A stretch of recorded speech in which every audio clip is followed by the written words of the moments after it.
europoslanec a podpredseda strany ZMRSD Ľuboš Blaha, sa ocitol v centre pozornosti po tom, čo podal trestné oznámenie z obavy o svoj život. Počas nedávnej návštevy Moskvy ho viacerí ruskí predstavitelia varovali pred možným nebezpečenstvom. Ministerstvo vnútra Slovenskej republiky jeho obavy vyhodnotilo ako opodstatnené a poskytlo mu ochranu.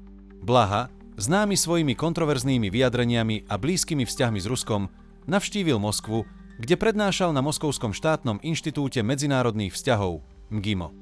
Počas pobytu ho ruskí predstavitelia opakovane upozorňovali na možné ohrozenie jeho života.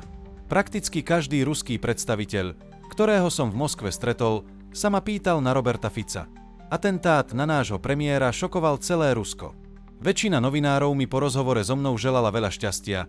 Sú presvedčení, že aj môj život je v ohrození, uviedol Blaha na sociálnej sieti Telegram. Po návrate na Slovensko sa jeho obavy ešte prehlbili, čo ho viedlo k podaniu trestného oznámenia na polícii v Bratislave. Polícia potvrdila prijatie oznámenia a prípadom sa zaoberá. Môžeme potvrdiť, že na príslušnom útvare okresného riaditeľstva policajného zboru v Bratislave sme prijali vami uvedené oznámenie. Vecou sa polícia zaoberá, potvrdil hovorca bratislavskej polície Michal Sejf. Ministerstvo vnútra Slovenskej republiky poskytlo Blahovi ochranu prostredníctvom Úradu pre ochranu ústavných činiteľov a diplomatických misií.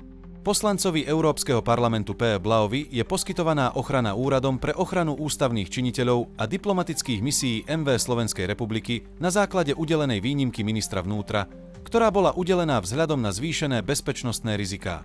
Bližšie informácie poskytovať nebudeme vzhľadom na informácie, ktoré spadajú pod utajované skutočnosti, uviedol hovorca rezortu vnútra Matej Neumann. Blaha sa v minulosti dostal do povedomia verejnosti svojimi kontroverznými vyjadreniami a činmi.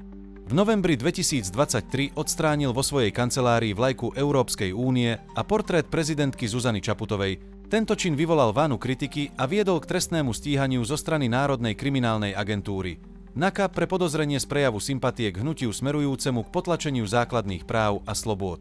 Trestné stíhanie však bolo neskôr zastavené. Blaha je známy svojimi proruskými postojmi a kritikou západných krajín.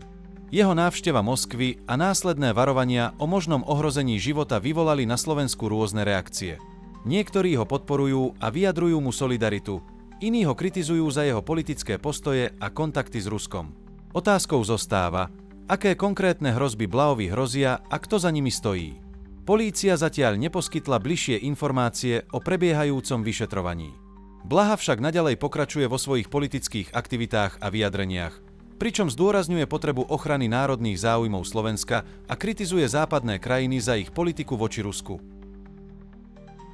Situácia okolo Ľuboša Blahu poukazuje na napäté vzťahy medzi Slovenskom a Ruskom, ako aj na polarizáciu slovenskej spoločnosti v otázkach zahraničnej politiky a bezpečnosti.